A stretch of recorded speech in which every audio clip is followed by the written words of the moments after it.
Hi all, this is Pete from Elite Driving Solutions. It's March 2021 and I'm back with what will hopefully be the last of the lockdown videos, as we're hoping that lessons will be able to start again in a couple of weeks' time.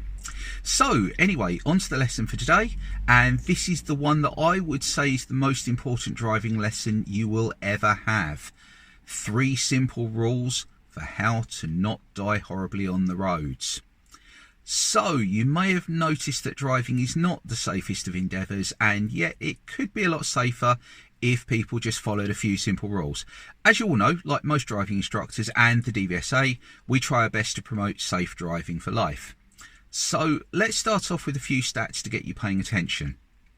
On average, 5 people a day die on British roads. That's 5 people a day. Over the course of one single 2-hour lesson, there are around 300 road deaths worldwide. 300. And the big irony? This could all be avoided if people all followed a few simple rules. Everyone knows the rules, but few people actually follow them. And it's not a complicated rules. In fact, these rules are all taught to all new drivers. It's all part of the lessons and the theory and the practical tests. And because they're now law, they should be common knowledge to everyone on the road. So, a few simple rules that everyone really should know already makes you wonder why it still happens. So let's have a look at the basics. Anyone that's learned with me will know from our hazard perception lessons that when driving, you need to pay attention to the road. And if you spot a hazard, then you need to change your speed or alter your position. Basic LADA stuff.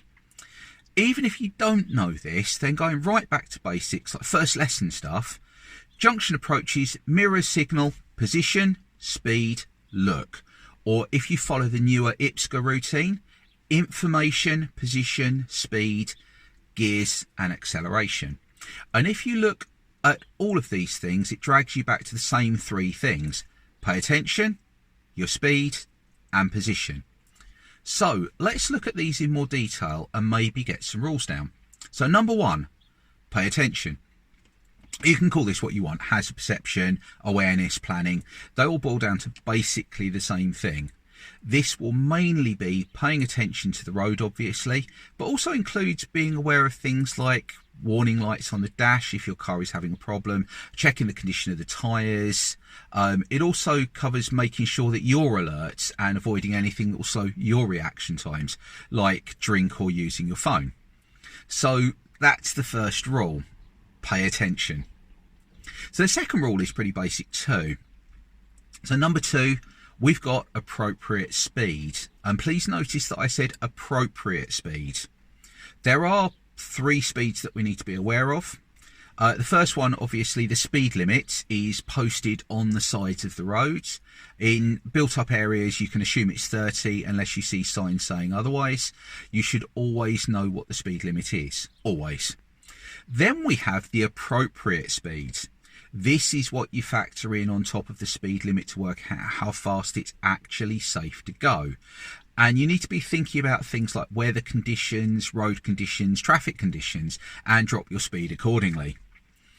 The other thing that you need to be aware of is the actual speed that you're doing, because let's face it, there's no point in knowing it's a 30 limit with snow on the road and school kids crossing if you're going to ignore all of that information and just do 45 anyway. So keep an eye on that speedo.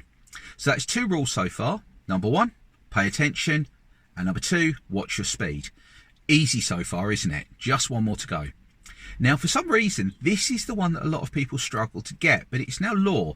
It's also the cause of one of the most common injuries on British roads, and back in my day, it was even an infomercial on TV with its own slogan and everything. And that slogan? Only a fool breaks the 2-second rule. We know it's good because it rhymes. So our rule number 3, safe position. Now, the safety bubble lesson teaches us to keep a safe distance all around the car at all times. Well, we're specifically going to be talking about our following distance here, how far back we stay from the vehicle in front. And you had it in the little poem that I mentioned earlier. Only a fool breaks the 2-second rule. If it's starting to pour, then make it 4. So, 2 seconds back on good conditions, double it to 4 if the conditions are less than optimal, either from a wet road, idiot drivers around you, or if there's something big in front of you that you need to see around. And if you've done your theory test at any point in the last 20 years, you should also know that if you're driving in snow or ice, it should be a 20-second gap. It's also worth remembering that you can now get a fine and points on your licence, not just for speeding, but also for driving too close. So there we have it, our big three. Pay attention, keep an appropriate speed, and maintain a safe distance. Now, there are some other rules that you may want to follow as well, things like wearing seat belts, make sure your car's in safe condition like we mentioned earlier. Signalling obviously helps with other people's awareness of what you're doing. And just remember that things like seat belts and airbags, while they're there to protect you, it is your job to prevent that collision in the first place. So if your airbag has to save you, it's because you screwed up. And just remember that most accidents happen because someone breaks one or more of these rules. The figures are pretty difficult to calculate exactly, and trust me, I've studied them a lot. But try thinking of a road accident that's actually happened, and then think if it could have been avoided if the driver was paying more attention, or driving a bit slower, or just hanging back a bit more. It's very hard to find examples of incidents where these rules wouldn't have helped in any way, which makes you wonder why people break the rules. I mean, do they think they're better drivers than they actually are? So usually. Do they think they know better than road safety professionals? Yeah, without a doubt. Do they even believe that anything can go wrong? Well, of course not, because who's going to deliberately drive that badly if they know they're going to crash? No, because people think everything's fine until it goes wrong, and then it's just too late. So there you go. Pay attention, drive at appropriate speed, keep a safe distance. You aren't that good a driver, you don't know better, and eventually you will crash and possibly kill someone. So don't be a dick, it saves lives. Seriously guys, it saves lives.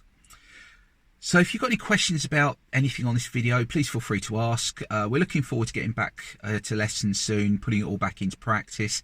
But in the meantime, stay safe on the roads, folks. Take care.